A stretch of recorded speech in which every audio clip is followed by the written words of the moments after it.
अस्सलाम वालेकुम क्लास। आज हम स्टार्ट करने लगे हैं नेक्स्ट चैप्टर जिसका नाम है four dimensional formulation of Minkowski space time. अब मिन्कोस्की स्पेस टाइम को अब हम डिस्कस करेंगे जो कि और उसको जब हम स्टार्ट करते हैं तो स्टार्ट हम लॉरेंट्ज़ ट्रांसफॉर्मेशन से करते हैं। हम लोगों ने डिटेल में आप लोगों को मालूम है कि ये लॉरेंट्ज़ ट्रांसफॉर्मेशन पढ़ी हुई है जिसको हमने प्रूफ भी किया, जिसमें हमने 1/√1 माइनस बी स्क्वायर ओवर सी स्क्वायर को गैमा से रिप्रेजेंट किया। ठीक है, तो ये चीज़ हमारे पास ऑलरेडी लॉरेंट्ज़ ट्रांसफॉर्मेशन ऑलरेडी हमने प्रूव की हुई है। तो उसके बाद हम आगे आ जाते हैं मिन्कोस्की स्पेस में। मिन्कोस्की स्पेस में हमारे पास जो स्पेस टाइम होता है उसके कोऑर्डिनेट्स वहाँ पर तो होते हैं ना, x1 x2 x3 होते हैं और x4 होते हैं। यहाँ पर हमारे पास कोऑर्डिनेट x y z और टाइम जो होता है वो होता है ICT। ठीक है, पहले हमारे पास जो कोऑर्डिनेट सिस्टम थे x y z और ct थे।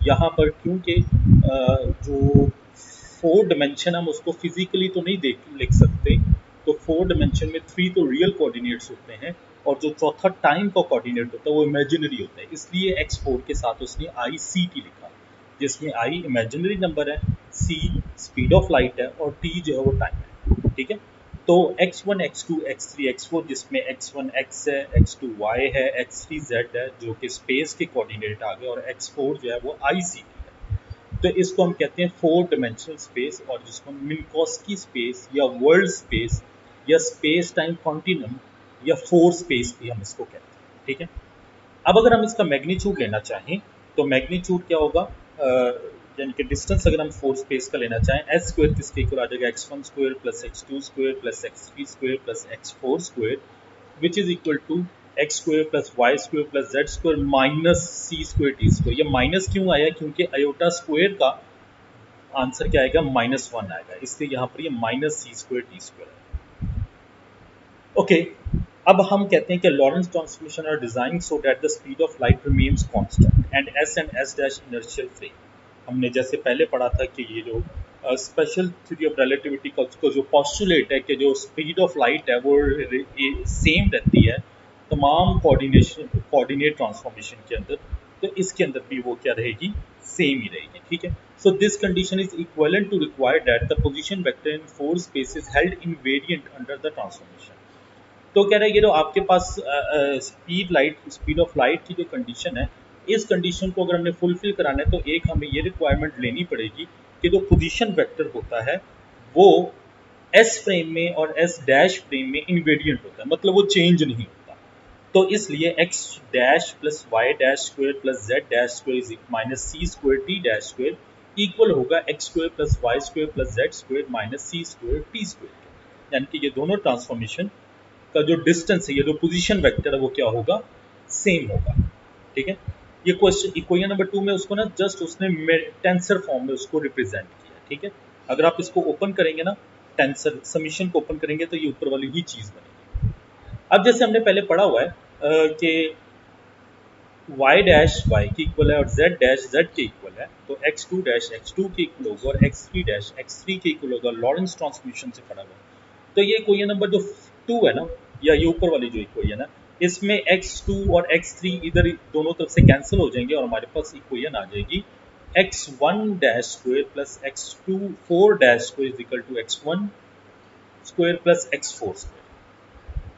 अच्छा, अब ये जो दो कोऑर्डिनेट्स बचे हैं x1 और x4, ये आपस में ऑर्थोगोनल ऑर्थोगोनल कोऑर्डिनेट सिस्टम है।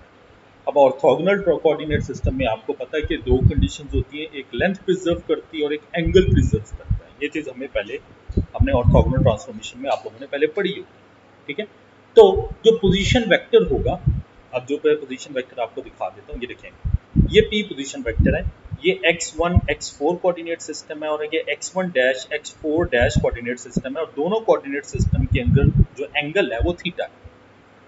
तो वो ये कह रहा है कि O से लेकर P का जो डिस्टेंस है वो दोनों कोऑर्डिनेट सिस्टम में सेम होगा, जो कि क्या होगा, x1 square plus x4 square होगा। ठीक है, ओके, तो अब ऑर्थोगोनल कोऑर्डिनेट सिस्टम में हमें जो कोऑर्डिनेट सिस्टम होता है, दोनों कोऑर्डिनेट सिस्टम में जो ट्रांसफॉर्मेशन होती है वो हमने ऑर्थोगोनल कोऑर्डिनेट्स में भी पढ़ी हुई है, जिसकी मैट्रिक्स नोटेशन जो है वो हमारे पास इस तरीके से आती है कि x1 dash is equal to x1 cos theta plus x4 sin theta और x4 dash is equal to minus x sin theta plus x4 cos theta. तो वो हमारे पास ये इक्वेशन जो 5 है उसको हम इक्वेशन 6 से रिप्रेजेंट कर सकते हैं मैट्रिक्स फॉर्म में। और अगर हम इसकी इन्वर्स ले रहे हैं तो इन्वर्स में इसका डायगोनल, फर्स्ट डायगोनल सेम होगा लेकिन सेकंड डायगोनल के साइन चेंज हो जाएंगे, ठीक है। अच्छा, अब हमने ये पढ़ा हुआ है हमारे कोऑर्डिनेट सिस्टम में, ये हमने पढ़ा था जो लॉरेंस ट्रांसफॉर्मेशन या जो गलीलियन से हमने पढ़ा था कि जो पहला कोऑर्डिनेट सिस्टम है वो विद v वेलोसिटी मूव कर रहा है।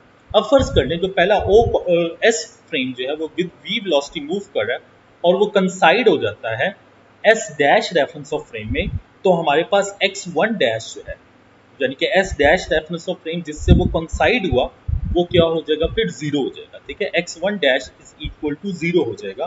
तो हमारे पास x1 डैश अगर जीरो हो जाएगा तो इक्वेशन 7 जो है वो किस में रिड्यूस हो जाएगी, x1 जो है वो minus x4 dash sine theta और x4 जो है वो plus x4 dash cos theta के इक्वल हो जाएगी। अगर आप इन दोनों को डिवाइड करेंगे x1 और x4 को डिवाइड करेंगे तो हमारे पास टेंजेंट थीटा किसके इक्वल आ जाएगा, minus x1 over x4 is equal to minus, अब x1 की वैल्यू x है, x4 की वैल्यू ICT है, x ओवर t जो है हमारे पास v के इक्वल होता है। तो टेंजेंट थीटा किसके इक्वल आ जाएगा, आयोटा v ओवर c के इक्वल आ जाएगा, ठीक है। तो नेक्स्ट हमारे पास जो है वो x is equal to V T है। तो जैसा भी हमने कहा कि हमने वो x ओवर t की वैल्यू v हमने यहाँ पर पुट कर दी, ठीक है। अब हमने अगली चीज के ऊपर आना है, वो ये हमारे पास रिलेशन है एट इक्वेशन है tangent theta is equal to iota v over c। आप समझिए आयोटा v ओवर c के नीचे 1 है तो साइन थीटा, ये इक्वेशन क्या बन जाएगी, sine theta over cos theta, sine theta ऊपर वाली चीज बन गई और कॉस थीटा नीचे वाली 1 चीज बन गई। ये बात होती है गलीलियन ट्रांसफॉर्मेशन। लेकिन अगर हम लॉरेंस ट्रांसफॉर्मेशन में पढ़ेंगे तो हम इस इक्वेशन नंबर 8 को गैमा से मल्टीप्लाई और डिवाइड कर सकते हैं। अगर हम गैमा से मल्टीप्लाई और डिवाइड करेंगे, अगर हम इसको गैमा से मल्टीप्लाई और डिवाइड करेंगे तो साइन थीटा हमारे पास किसके इक्वल आ जाएगा, साइन थीटा हमारे पास आ जाएगा iota v over c over gamma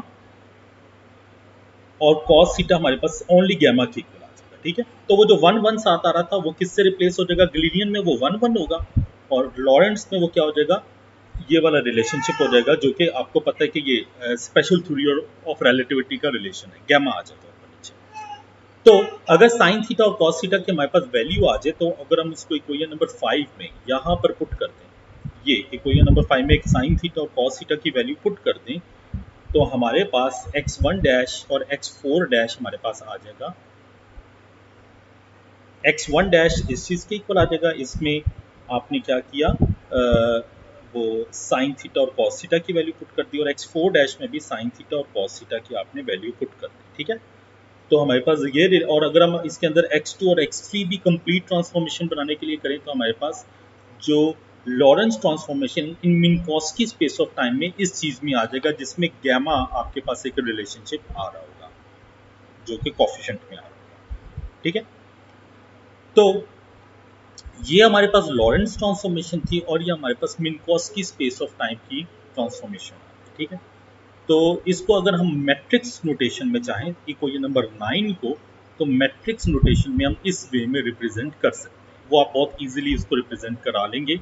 और इनवर्स लॉरेंस ट्रांसफॉर्मेशन में हम इस वे में रिप्रेजेंट कर सकते हैं, जस्ट इसके साइन चेंज होते हैं, जो लास्ट एंट्री इनके साइन चेंज होते हैं इनवर्स के, ठीक है। इस टॉपिक को आप अच्छे तरीके से 14.1 और 14.2 को कम्प्लीटली आप इसको अच्छे तरीके से देख लें और कोई क्यूरीज हैं तो ज़रूर आप पूछें, ठीक है। ये आपका फर्स्ट लेक्चर है इस वीक।